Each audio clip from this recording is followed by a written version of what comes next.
Hey everybody, welcome to Sound Bombing.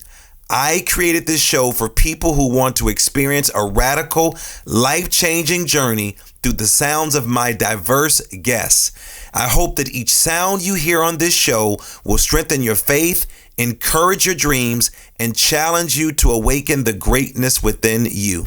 Drop the bomb. Drop the bomb. We're gonna drop the bomb. Drop the bomb. We're gonna drop the bomb. Drop the bomb. We come to drop the bomb. Drop the bomb. This is a journey into sound. A journey which along the way will bring to you new color, new dimension, new values, and a new experience.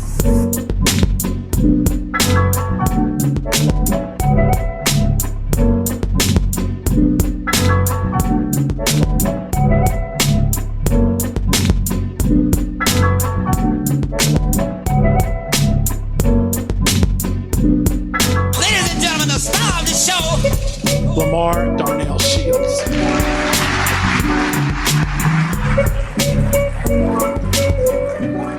Good morning, good afternoon, good evening, whatever time of the day it is. Welcome to another exciting edition of Sound Bombing. You all know who I am. I am Dr. Lamar Darnell Shields, and I am always so excited that you decided to hang out with me in the bomb shelter. Welcome to one of the dopest, coolest, smooth, most exciting podcasts out there. And I'm not saying that because I'm the host. Yes, I am. But just entertain me. And of course, in honor of our great friend, our Black Panther, our Howard Bison graduate, our guy who we just lost, I'm wearing my Black Panther hat in honor of, you all know who I'm talking about. And so I want to pay homage to this great actor, Chadwick Boseman. So I'm wearing my hat. And so I want to send prayers and blessings to his family and all those Panthers out there, Wakanda forever. And if you are just joining us for the very first time, you are in for a treat. If you are an old head, you know that we are about to do our 3 breaths. But before we start, man, I had Christian Straka on, who is a mindfulness guru who works with athletes all over the country. And he works with, Adidas is one of his biggest clients. He's a former athlete and a tennis coach, and he is focusing on mindfulness training for athletes. So Christian laid it down. So definitely, if you are following the show numbers and segments, Christian did a great job. And today is not going to be anything different. You all know we want to start out with our 3 breaths. So find a comfortable position. Put your hands on your lap, palms facing up. You want to sit up straight. If you can, find a place to put your feet on the floor, comfortable, grounded, maybe your shoes off. Slowly close your eyes. Everything is soft. Your face is soft, your eyes, everything is soft. We just want to sit here for a second. Put your tongue at the roof of your mouth and just scan your body. We're going to start with our first breath. So we inhale. We hold it for 3 seconds, and then we exhale. The second breath, we're going to go a little deeper. 5 seconds, inhale. Hold it for 5 seconds. Exhale. Now we're going to go a little deeper. We're going to hold it for 10 seconds. So we inhale.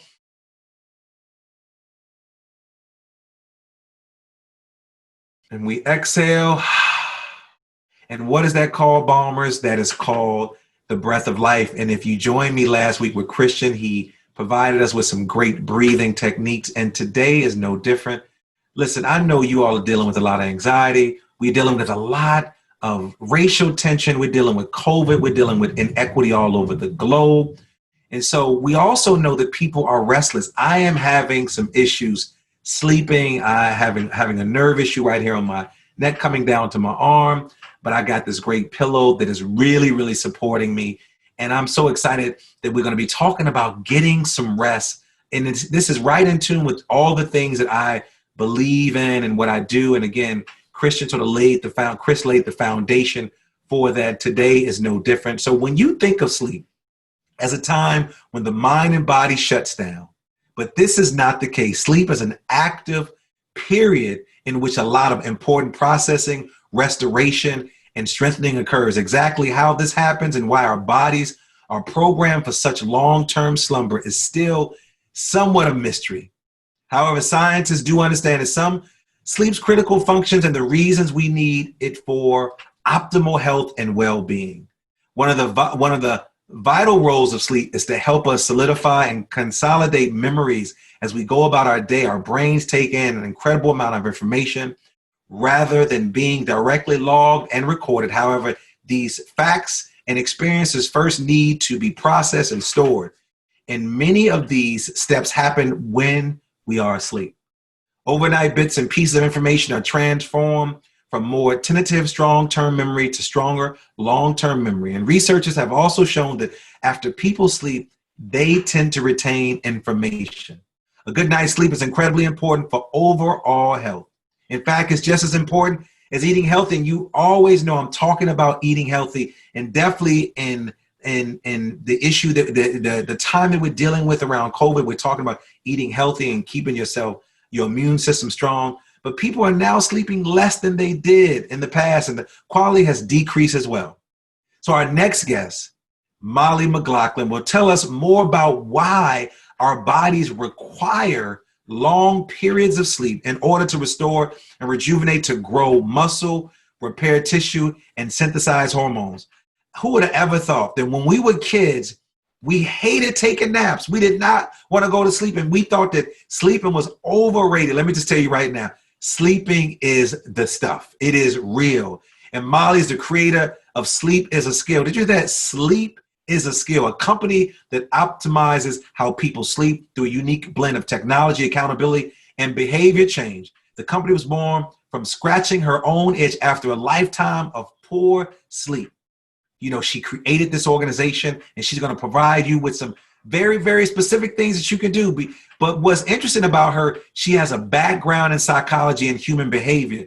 She went down the rabbit hole to solve her own sleep disturbances without sleeping aids, and she became fascinated with this practice. I'm so excited that she's going to join me because I need some rest. And Mollie, welcome to the Bomb Shelter. How are you doing today?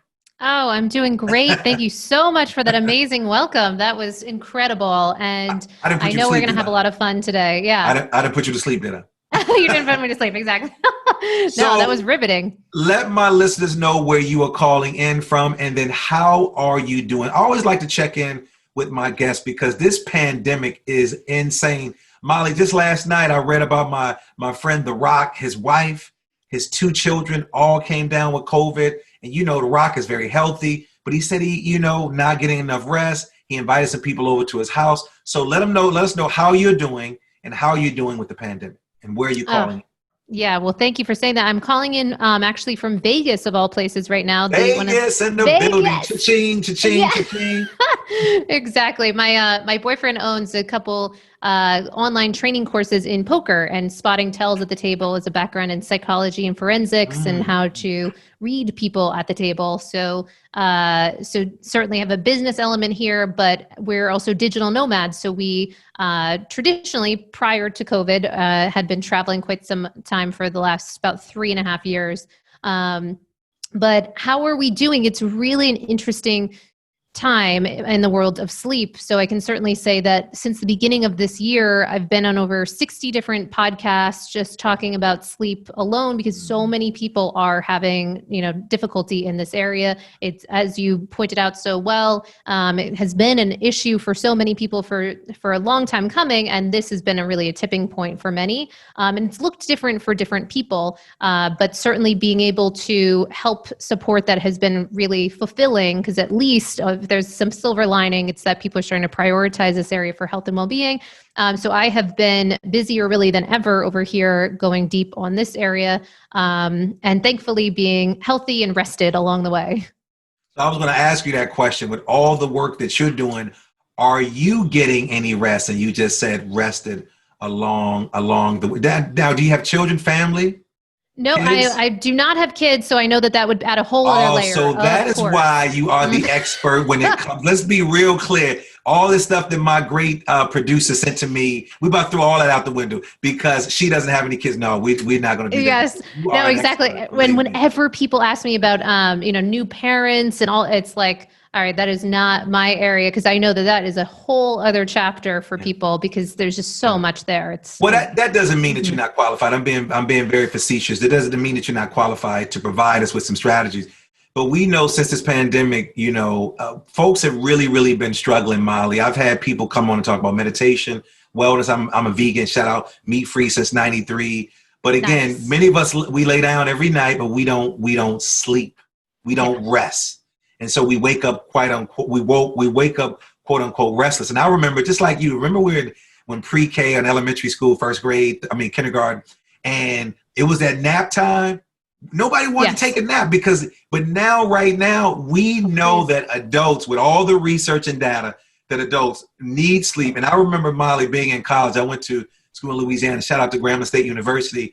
And I remember taking those naps, Molly, between classes, 15, 20 minutes.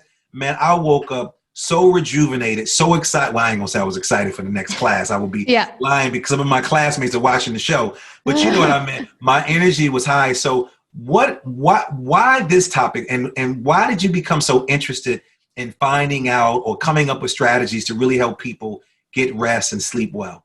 Yeah. So this is very near and dear to my heart. The creation of Sleep as a Skill. Again, it's a company meant to optimize sleep through technology, accountability, and behavioral change.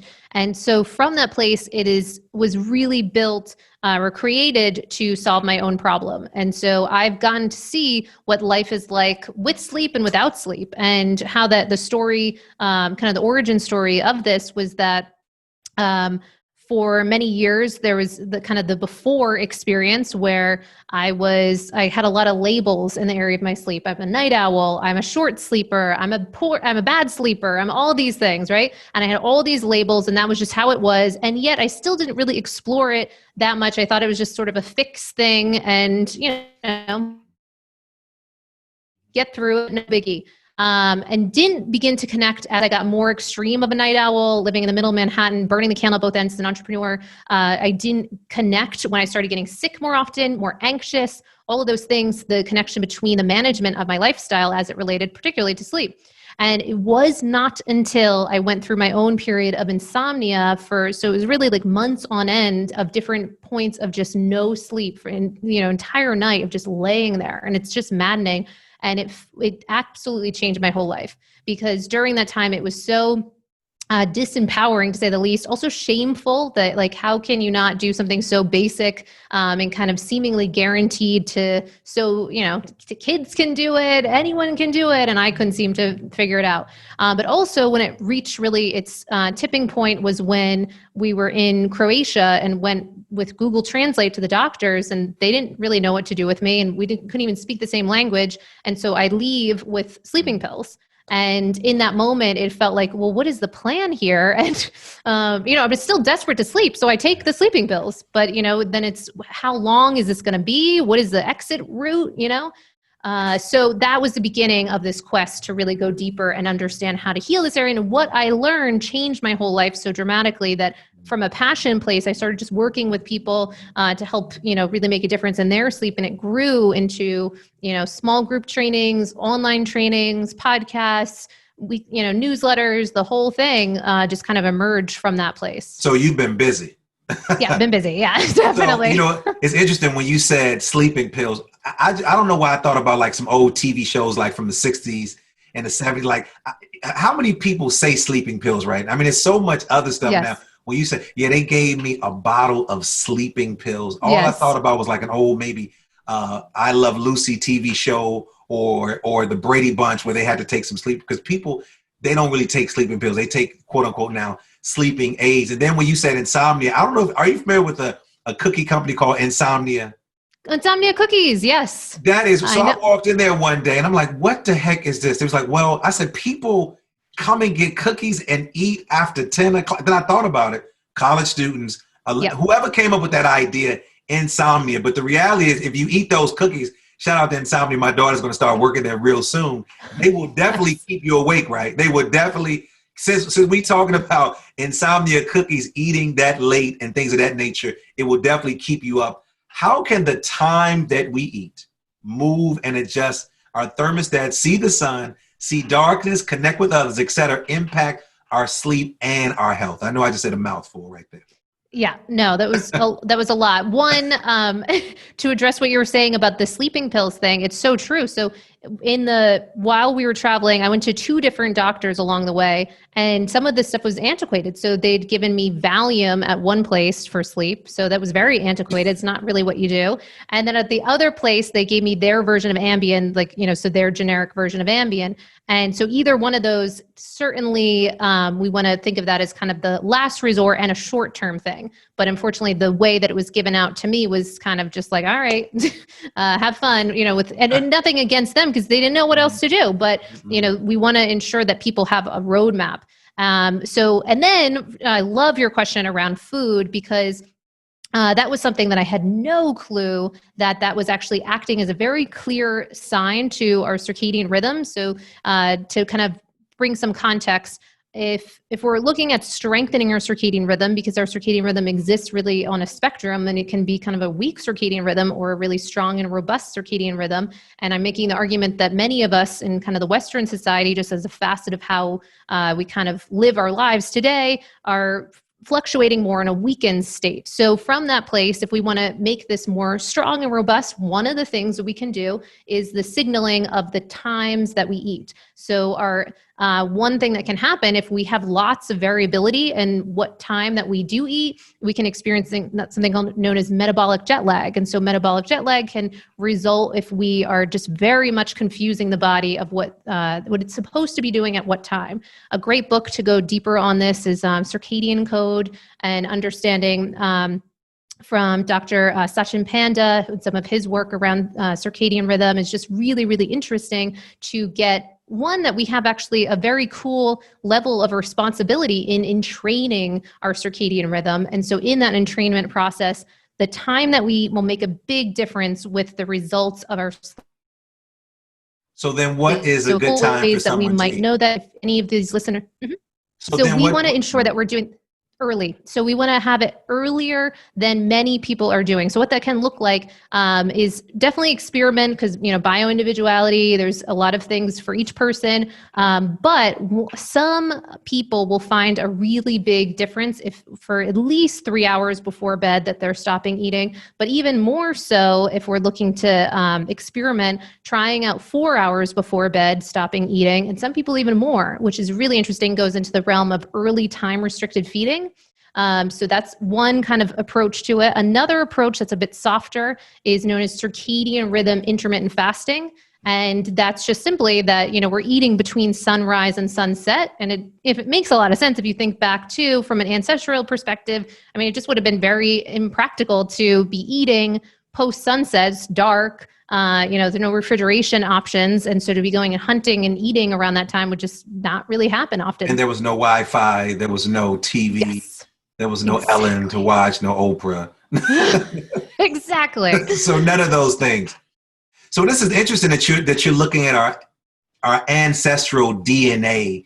I had another person to come on who talked about when it comes to meditation and health, how we need to really look at those things and the circadian rhythm that you made reference to. So I know there's somebody listening and they're saying, I don't really have a lot of time and that sleep is overrated.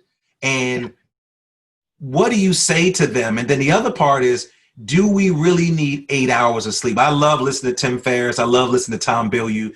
There are folks who are doing some great work, had great podcasts, and they go back and forth with this debate. Not saying that they are the end-all, be-all experts, but so what do you say to those individuals? Say, man, it's a lot that you're asking me to do. Is it really 8 hours? Because one year was 8 hours, next year it was 6 hours, and then what about my ancestry? What does that actually mean? How do I really understand my body based on where my ancestors came from? Yeah. So right now, the kind of recommended amount of sleep that the average adult should be aiming for, because I hear you, it changes, right? It evolves, it shifts, what is true, what isn't. But right now, the kind of issued response is between 7 to 9 hours for the average adult. And then, of course, knowing that will shift from, teenage years, later in life, post 65. And so there's different seasons of our lives when those things might change.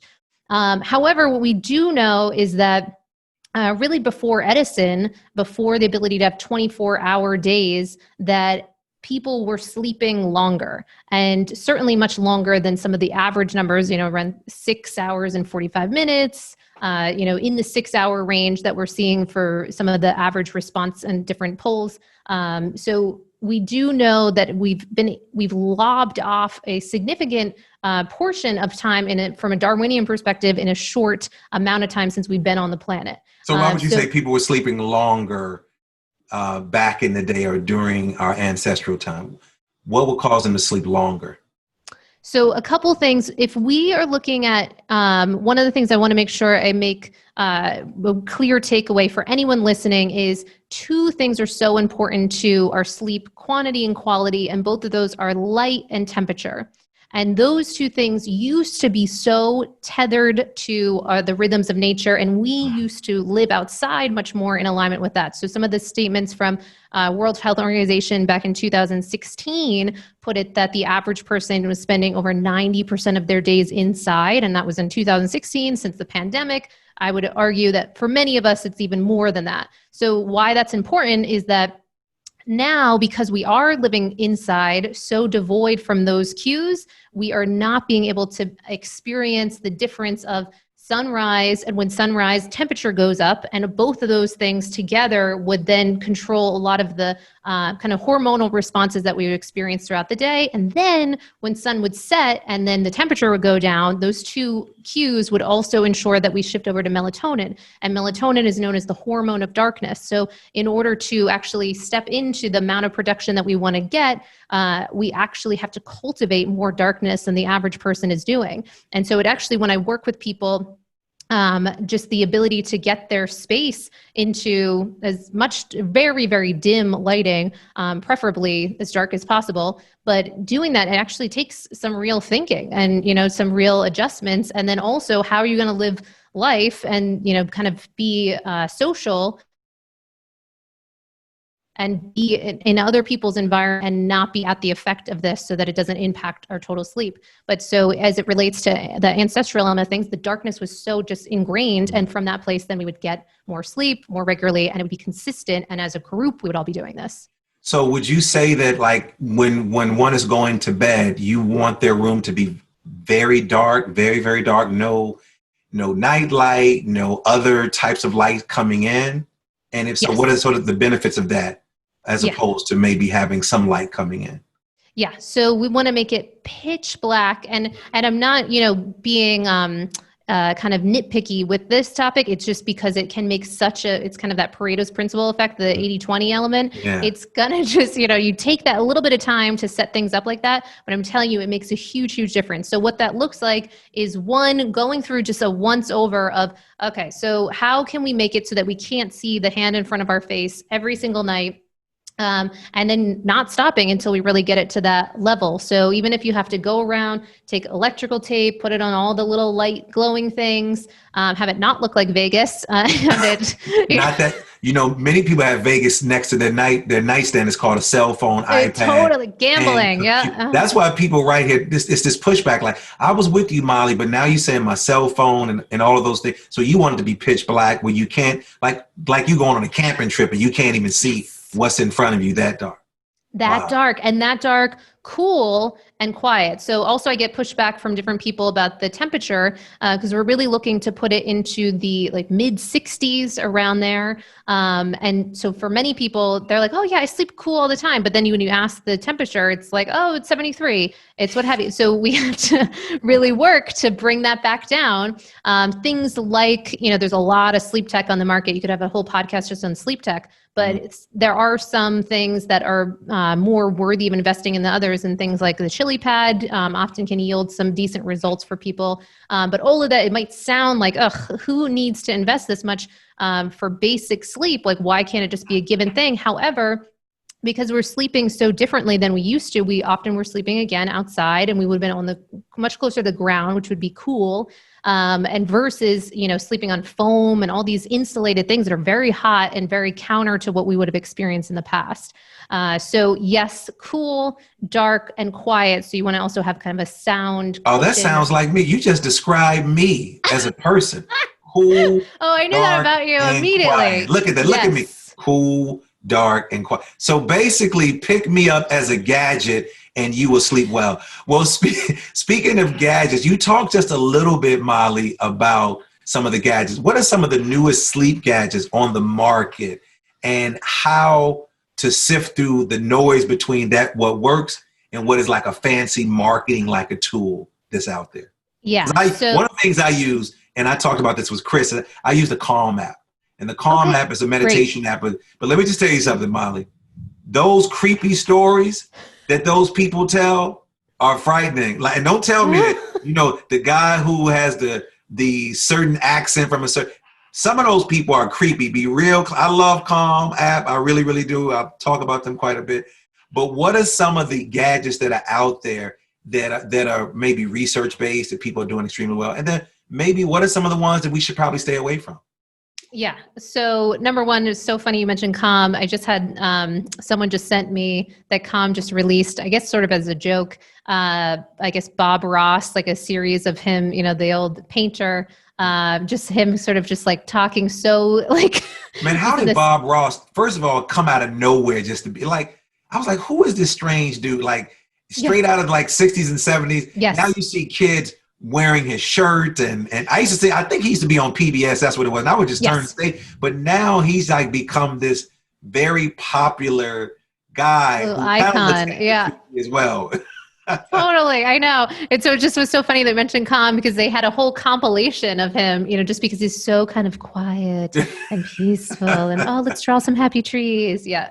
So yes, you can do something like that is wonderful and can actually be really, really helpful for a lot of people to have that sense of just the guidance versus the own record player of their mind. So that's great. As far as a list of kind of the top sleep stacks that right now I'm recommending in 2020 is starting. I have every single person I work with wearing an Oura ring, at least. So it's spelled O-U-R-A. So it looks like this. And if you're not watching, it's just a little ring that has sensors within it. And that can be really helpful for a couple reasons. One, it certainly, of course, automates the sleep diary, which used to be the old recommendation if you're having difficulty with sleeping, just writing down, when did I go to bed? When did I wake up? All of that. So it kind of takes that process out of there. But it also is really helpful because it will pull in some other metrics that give us a sense of your overall health and well-being, and presumably some of your stress levels. So things like HRV, so heart rate variability, the arc of your heart rate throughout the night and how long it's taking for your heart to stabilize, respiratory rate. I've had some clients that just even from a facet of using these trackers saw that their respiratory rates were so out of the baselines or out of kind of the bell curve. And so they went on to get a sleep lab from that difference and then discovered they had some either mild, moderate, or severe sleep apnea. And an Oura ring, is it connected to something, some type of technology? Yeah. So what it is, and a lot of the biohackers kind of like it too, because you can also have it on airplane mode while you're sleeping. So if there's any concern around EMFs or what have you, then that can be mitigated and you can just sleep with it on airplane mode. But so then when you wake up, you can pull up your, smartphone and then sync that information to your phone and then on the app and then also on the cloud, you can go deeper to see the different trends. And then it will also track body temperature, which for women can really be intimately connected with our sleep, depending on what, kind of age range, if you're still of menstruating age. So certainly that can play a big role in our sleep quality as it relates to our infradian rhythm. So beyond just being, mindful of our circadian rhythm, that infradian rhythm is something that we can gain a lot of power when we see that.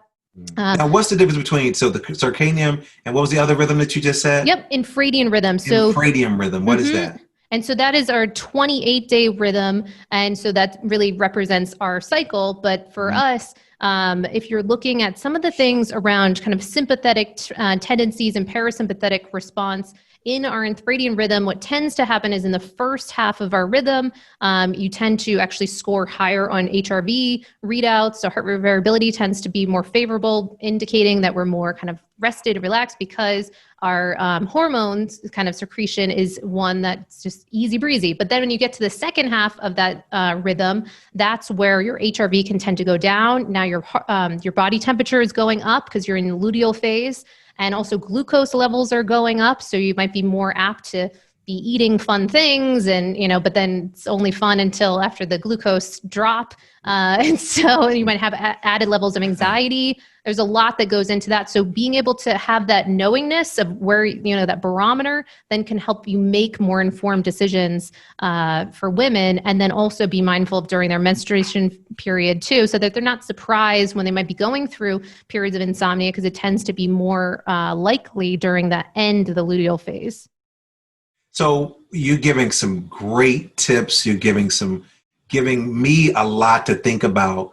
What's the glymphatic drainage, and how can sleep support it, and why should we care about that? Because you're talking about all these different rhythms. We're talking about glymphatic drainage. Yeah, so glymphatic drainage is really an exciting new area, because it's only been within the last few years that it's something that people are talking about more in mainstream. We start to see more articles coming out about the importance of sleep as it relates to what appears to be some really compelling information around the possible correlation between our ability to get into consistent deep sleep at night, which is when we've discovered that it seems to be the primary time when we go through glymphatic drainage, which can relate to, it's basically the cleaning process of our brain. So instead of just, many people might be familiar with lymphatic drainage, but the glymphatic is our brain during deep sleep actually shrinks more in size. And then from that cerebral spinal fluid flushing it through, it's flushing out those daily toxins that have just accumulated from a facet of, being awake, active, alert. So during that, though, what's important about that is if we're not consistently going through that process, then what can build up is amyloid beta plaques, tau, and all of that can actually be similar to some of the findings that people that have late stage Alzheimer's, Parkinson's, dementia, and this buildup of this amyloid beta. So now, with being armed with this idea that this could be a real preventative element to ensuring that we're not going down that road of neurodegenerative problems, then suddenly sleep becomes even more urgent to really address. You are hitting on so many great things. I know that my parents want to know this because many of our children are going back to school. And because of COVID, children don't really have or haven't had consistent when it comes to certain days. Like most of us don't even know what day it is. When you think about it, you ask somebody, like, what is today? Like, was it Monday? Is it Tuesday? Yes. And so I know children now who are getting prepared to go back to school whose sleeping pattern has shifted. What advice do you have for parents right now? Because most schools are going back after Labor Day. Some schools have already started. What advice do you have for parents whose children now have to get into a new sleeping pattern, but then who's also struggling because of issues of anxiety and fear of, I just named The Rock, having COVID, and all these other celebrities are coming out with it now. What suggestions do you have for parents to help their children sort of shift into these new patterns of sleeping once school really starts? Yeah, so great call outs. And I love that you mentioned that learning of The Rock. I did the same thing last night. I'm flipping through and seeing The Rock and his whole family. The pinnacle of kind of health and fitness. And so when you hear things like that, it can be concerning and scary for so many people in such uncharted times. So we can just kind of bring it back to some of the basics, and often the basics can be so unsexy. And just the thing that because many of us would rather know of the supplement or the gadget, which they have a time and a place, but often for the highest yield, we want to remember that consistency, that very unsexy thing, is so powerful for sleep. So when I mentioned light and temperature, it only really makes a difference if we have the consistent application of it at consistent times. And that includes, so temperature, nestled underneath things that can influence temperature are the meal timing. So meals will actually raise our body temperature. Working out late will raise our body temperature. Of course, drinking and caffeine, all these things can help raise that body temperature. So what we want to do is then first get connected to our consistent bedtime and wake time so that we can actually bring in all of those elements, those cues at consistent times. So say if we come up, and this is a big one too, because I'll often get people that, listen, I'm not going to be waking up. I'm not part of the 5 a.m. club. I'm not seeing the sunrise. It's not happening. and then they'll opt out of this whole conversation. And so instead and believe me, I was the biggest night owl going. And actually in part of my healing of my sleep, it took some time for me. I was like, okay, first I'm going to just have a consistent bedtime, and it's going to be whatever, 2:00. Okay, great. So we're going to bed at 2 a.m., waking up at whatever, 10. That's fine. I would so prefer that, at least to begin with, having a consistency almost similar to a shift worker, that it becomes a lifestyle, and that's something that you're going for 7 days a week. That's the big difference. Because otherwise, what many of us are doing is, known as social jet lag, so that we're throughout the bulk of the week going to bed at the same time, and then comes the weekend and we deviate. We spend a big portion of the week trying to adjust to that self-created jet lag. So we don't want to do that. And I think that this actually provides an interesting time during COVID, that for a lot of people, they no longer have some of the commutes that they might have had, and this can provide sort of that petri dish to practice out some of this. So start with picking that bedtime and wake time. Obviously, if we're as connected to the rhythms of nature, tends to be, more favorable to being connected to those rhythms. But if you're a no to that, picking that consistency. So you talked about providing strategies for parents whose children are going back to school, and you also touched on a couple of the gadgets that are out there. What are some of the supplements that we should probably, for those folks who want to take some type of supplements to support them? And then what are some of the ones you discovered that you may want to stay away from, that may not be doing, as they say, milk does a body good, may not be doing your body good? And we know everybody's body is a different type. And of course, we want you to always check with your physician. But what are some of the supplements that people are taking that are actually working? Yeah. So for the supplements, I mainly, across the board, one that I'm comfortable kind of saying for many people is magnesium glycinate. The reason for that, known as kind of the relaxation mineral, the fact that so many of us are really already deficient in it, or kind of running low on that area. If we're stressed out, which many people, certainly at least when they're coming to me, might be already kind of taxing that, element of that stress and that sympathetic response. So when that happens, then the depletion of magnesium, that's something that we can really look at. And also the glycinate part of that is something that can often help with sleep and kind of thermal regulation. So that's one that can often be a pretty safe bet for many people to test out. Also, when you're testing these things, I think it can be really fun to approach it. And when I say fun, I mean just from this like puzzle perspective of, okay, so like any, someone that would be running any sort of experiment, having some parameters on it. So we're not just like wasting money and, having a big kind of question mark around, was this effective? Was it not? Is it worth it? So ideally, if you do have any of those sleep trackers, then kind of flagging when you start, and knowing that you're going to at least do it for, say, like a month's time or what have you, so you can really notice, were there many changes to my results? Was this worth it? And then often it can help to kind of do, full, some blood work, just to get a sense of, is there anything glaringly kind of out of whack? I just had a client do that recently, and, was deficient in vitamin D and magnesium. So that we could kind of cue in on that more readily and help make a difference with both of those are big elements that are very important to sleep. So rectifying that. And with the vitamin D one, I know a lot of people go to just straight supplementation, but you can certainly get that from the sun. And it's very, very important to get from the sun. And actually in the Black community too, I know it's a big problem because so many people are deficient in that. And then needing even more of it, then, I'm very pale, right? And so I'm on the Fitzpatrick scale of kind of skin tone, it behooves us to get even more. And it's really upsetting because so many of the studies that are out are done on white men. And so some of the recommendations are talking about getting, get 20 minutes, you're good. But that doesn't apply to all of us. So, it's really, really an important area. And so that's one of the most important things. If there's one takeaway out of this conversation, is if there's one thing to start with your sleep, it's in the morning, getting outside and getting that sunlight. And it's known as sunlight anchoring, because that's going to really help tune that. So I know that's kind of a stretch on the supplementation element, but it's really, really important. We definitely are promoting that. I mean, I don't think it's a stretch. I think it's something that's natural, because I think think we've gotten so used to looking for something in a pill or some type of supplement. And I think for you just to talk about vitamin D is in the sun and not just a pill, that you can get it in other places. Also, broccoli has vitamin D and other types of legumes and vegetables. But we're definitely a proponent of that. One supplement you didn't mention that I was really surprised, just tell me why, because you hear it a lot.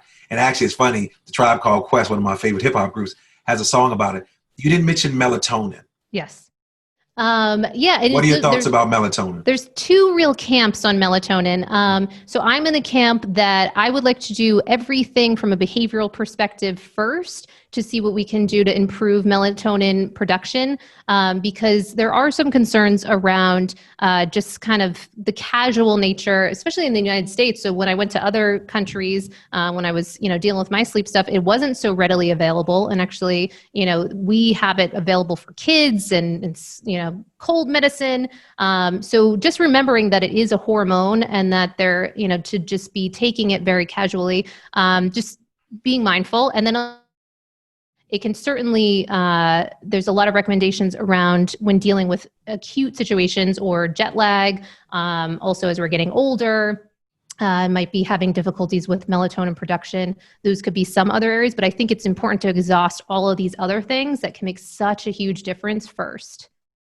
So I know that sleep deprivation rates are at an all-time high, and you're providing some very, very specific strategies on what we can do, from supplements to gadgets to just some natural things.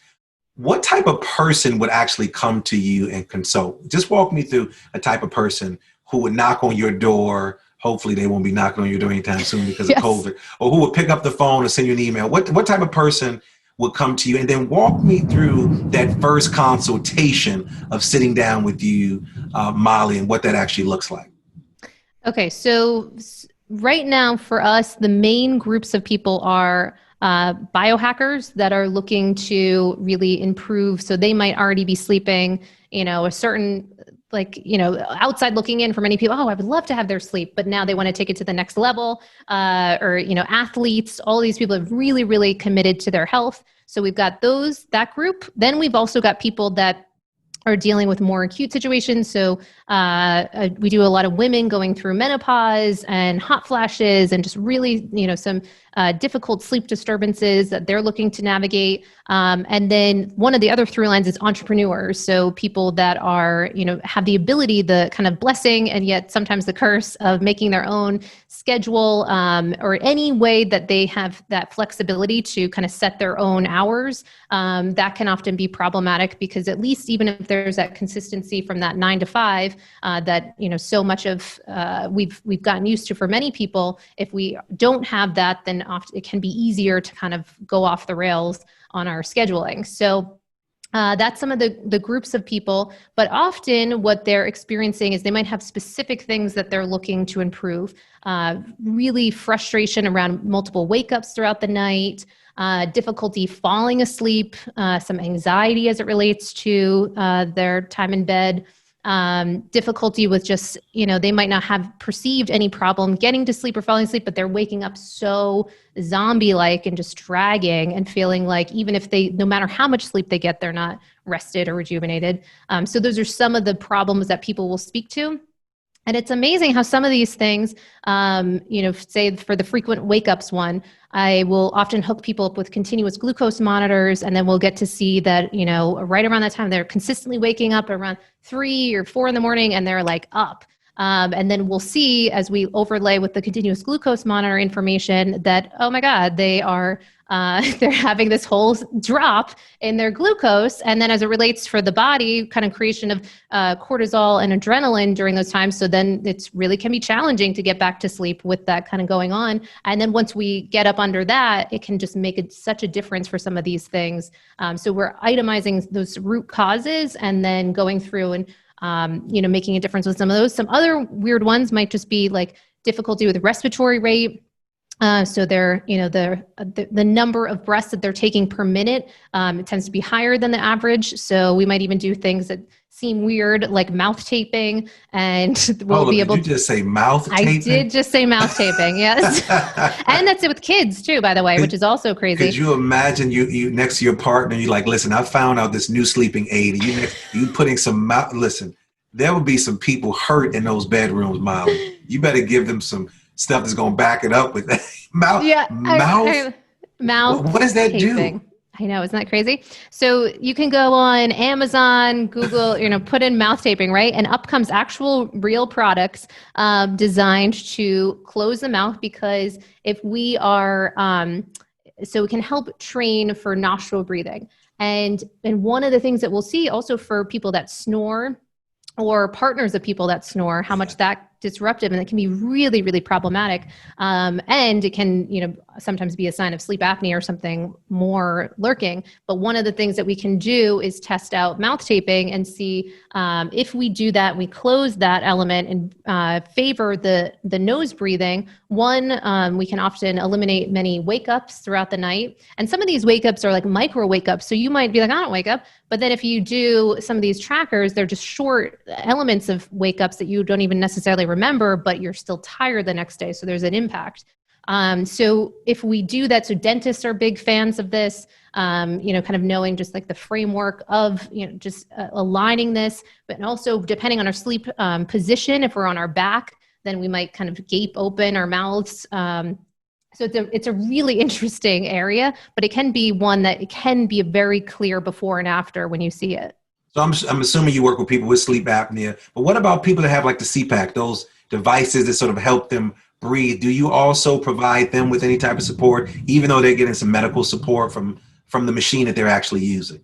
Yeah, because one, it can often be really life-changing if they use the CPAP, but often the ability to stick with that can sometimes not always be there for people, especially if they don't have the tracking element. They can't see the measurable difference, because it's definitely a big behavior shift. So one, ensuring that they're using that if that is serving them, but two, all these other things are going to really help support them no matter what, from, just a circadian rhythm perspective, and kind of general health perspective. And a lot of the things that we're doing throughout the day also are ensuring that, we're working out, we're getting all that sunlight, we're getting that total darkness. All of those things are going to set up the body, no matter who you are, to really make a difference with your results at the end of the night. So we talked about what we do when we're going to sleep. What are some things that my listeners should be doing when they are awake, when it's time to get out the bed? Are there some things that they should be doing that might be a little different than the average just waking up and moving out throughout the day?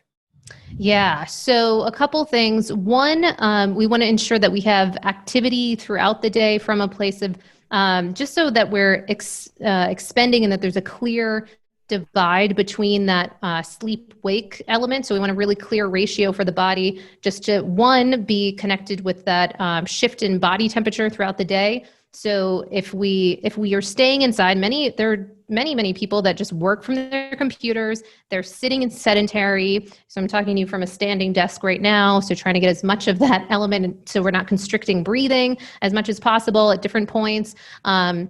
But also just getting that movement throughout the day. So also along with that we're cultivating that breath work, so the nostril breathing. And from a place of many of the people that come to me, they might, as a mirror of what they're experiencing in the evening, that's how they're living their lives. So they're anxious during the nights and then anxious during the day too. So we're looking to kind of help calm and step into that parasympathetic response more throughout the day. We'll often take kind of cortisol readings, do the Dutch test or different tests throughout the day to see how high those cortisol levels are spiking, or are they just totally bottomed out. And so helping to support throughout the day with that. Getting lots of sunlight throughout the day, getting ourselves outside. So, and especially in the mornings, not wearing sunglasses, not wearing hats, any of those things during the day, which I used to do all of those, by the way. It's like I was undercover or something. So this was like a big shift from a behavioral perspective. So one of the best things is even, people that own dogs and they have to go outside and walk the dog, they can really win this game, because then they know that rain or shine, they're getting out there. So you can become really cognizant of that lux output. So in your environment, setting up your space so that you're getting plenty of that light during the day. And then, during that day that you're getting movement, getting exercise, and that will also help with your ability to metabolize and deal with glucose and the management, the stability of that, because that plays a big deal into those anxiety factors as well. So that then once we reach the end of the day and into the nights, that we're not having all kinds of, kind of peaks and falls around that. Wow, you have just shifted my whole sleeping pattern. You just woke me up, and no pun intended, because I have a very busy schedule. Of course, it's somewhat different, but sitting in front of the cameras all day, Zoom, Google Meets, Google Classrooms, I can really feel my sleep shifting, and I love going to sleep. I love being in a dream state. I love that, but I do wake up in the middle of the night. Sometimes I wake up groggy, but I do I have a morning ritual, because I believe when you win the morning, you win the day. So how can my listeners, Mollie, get in contact with you if they want to work with you, if they want to check on sort of where they are, if they want to find out more information about what you're doing, some of the gadgets? How can they get in contact with you? Yeah, great points. And I love that you cultivate the morning rituals. That's amazing. We're very aligned on that. So going to sleepisaskill.com acts as a great kind of bucket for all the things. So once you get there, one, you can download a free downloadable PDF called the Optimized Bedroom, 18 strategic, tips and tricks around both low tech and high tech ways to improve your environment for sleep. And then it will also sign you up to get a weekly newsletter. So in case you couldn't tell, I'm pretty obsessive personality. So it's called Mollie's Monday Obsessions. Every Monday, when I'm obsessing in the world of sleep and health, and tons of resources in there. That's every Monday. In addition to that, you can fill up a sleep assessment, get real live feedback on your sleep from actual human. And then in addition to that, you can also listen to the Sleep is a Skill podcast. We have online training courses. So we're committed that there's something for everyone with their sleep, so that no matter where you're at, you can kind of take it to the next level. I love it. What are your final thoughts for our listeners? Final thoughts, I think, are just to really embrace this concept that sleep is a skill, because like I said in my story, for so much of my life, I just thought that I was not good at it, and it was innate, and that's just how it was, and it was fixed. And I think that I also believe that just about anything really can be a skill. And it's something that if there's any area that you want to take on in your life, that if we have enough kind of diligence and commitment and discipline, that we can really make a difference with that. But certainly in this conversation of sleep, that really rings true, particularly in the 21st century, particularly in times of pandemics. So there's a lot we can do. Well, I love your passion. I love your commitment. And I love that you use yourself as, quote unquote, a human sacrifice to find out what your own personal challenges were, and then sort of shared that with individuals to let them know that it's not only did you just study and research this, the empirical data about your own personal challenges means a lot to me and also to my audience members. So I want to thank you for joining me, but don't leave, because my favorite part of the show is called the Super Bomb Questions, and this is part 2. And it's one of my favorite parts of the show because it gives our listeners a different perspective of who you are. And so I'm going to ask you these questions rapidly. And as soon as, because I know you got enough rest, so you should be prepared for this. Ready. As soon as you are ready, I want you to respond as quickly as possible. Okay. So, Mollie, are you ready? I'm ready. All right, here we go. What is your favorite word? Possibility. Oh, I thought you were going to say sleep. What's your favorite quote, or maybe a spiritual verse that means a lot to you? I like how you do anything is how you do everything, because it keeps me humble, because I'll see, I made the bed pretty gross. I, don't get sloppy here, because it can really keep you up leveling, just about every area of your life. And there's always something to learn. I love it. What's your superpower? My superpower is insatiable curiosity. So I just keep going. So, and I used to, I think in the past, I might've thought that was not good. And now I'm so glad that I've found, an area for me that feels so mission driven, and something that I forever want to just continue to go down the rabbit hole again and again. What's your spirit animal? Well, my mom will love this, because she always called me a rabbit growing up, and I hated it. But since I keep saying going down the rabbit hole, then that would probably align, right? Yes, right, align. What brings you to tears of joy? Oof. I don't know why that just gave me cold chills, but for some reason, when you said that, it makes me think of just when I see people, and myself included, and when I see other people just taking action in their lives that they wouldn't normally have, taken, if that makes sense. So it just provides me with inspiration of what's possible, and I think that that's always something that just is like, oh my God, they changed that area of their life that had just been, they've been resigned or just not moving for so long. Like, what is possible for all of us? It can be really inspiring. Possibilities. I love it. What brings you to tears of sorrow? Oh, tears of sorrow. Let's see. I think injustice, and just I've thought of myself as a bit of an underdog. So when the underdog doesn't get that nice underdog story, like the Rudy moment or the end, when that doesn't go that way, that really makes me feel like action needs to be taken in those type of areas. What do you wish you had more time to do? Oof. Let's see. Like, I love, I don't know if you've seen Hamilton, but at the end, when they're Yeah. like just really always wanting that more time, and what your legacy will be and what, story will be told about you. So I think for me, I think it's just a matter of more time to connect with other people, ensure that we're making that difference, count onably, particularly for me within this area of sleep, because I just see it as such the Trojan horse effect. There's so many things that kind of come, we go into it about sleep, but in order to really change it, we're changing so much of their life. So I think for me, that would be the area. What is one of the best or most worthwhile investments you've ever made? It could be money, it can be time, it can be energy. Yeah. Well, let's see. For me, I did Landmark worldwide. I don't know if you've heard of that. Oh yeah, my buddy is like a landmark. Yes. I mean, he's like I'm like, dude, stop talking about landmark. They're intense, right? I know. It's intense. And yet, for me, it really changed my whole life when I did it. I did it in my mid-20s, and I was at just sort of this low point in my life, and it really had me clean up a lot of areas in relationships that I just wasn't, without having done it, what's likely is I would have not cleaned up those areas. And also just it imprinted on me that favorite word of mine now, possibility of, anything's sort of possible. And also seeing just how much change in my life around it. So that was one of the biggest, investments for like $500 or whatever it was. So speaking of possibilities, if you were in the Miss America talent competition, Miss Mollie McGlocklin, what would your talent be? Oh my goodness. What would my talent be? I love it. I've said as a joke that I feel like one of my talents or superpowers is the fact that I don't like ice cream, which is so stupid, but I know that's very, very small, but it seems like such it's something that I'm so happy about, because it's because I'm so obsessive that I feel like I would have a real weight issue if that was one of my areas. So that's a sort of random one, but I guess that would be one of them. But as far as actual talents that would get myself there, I can't think of any visual ones.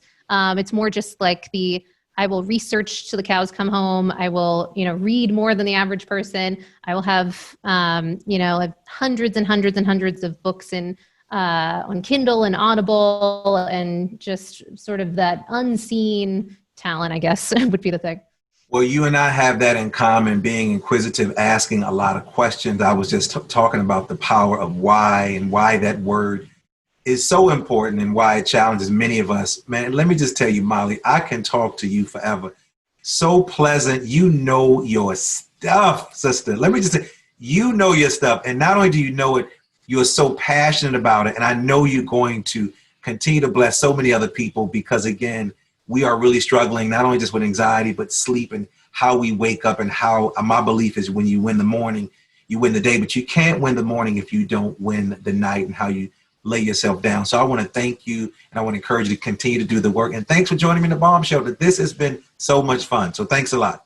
Oh, thank you so much. And you really create and set the stage for that. And you just made such an amazing, I'm like in awe of your host abilities. And it's really, really inspiring. So thank you. Thank you for having me. And I just really appreciate the time. and I wish you much success. And I also want to thank my amazing engineer, my Haitian brother, Alexander Blanc, my Liberian sister, Nicole Klempaka, and all of you all for listening. I cannot do this show without you. So thank you for tuning in. Go to my website, drdrlds.com, if you want to know more about me, if you want to check out our merchandise. Thank you for the comments. If you have not subscribed, please subscribe, leave a comment. Go to our YouTube channel. Our YouTube channel is blowing up. And also we have a new logo. I'm so excited about the logo. So thank you all. We can't do this without you. And as always, believe something wonderful is about to happen and that some people miss the message because they're too busy looking for the mess. Thanks for tuning in, and do something for someone other than yourself today. You've been listening to Sound Bombing. Peace.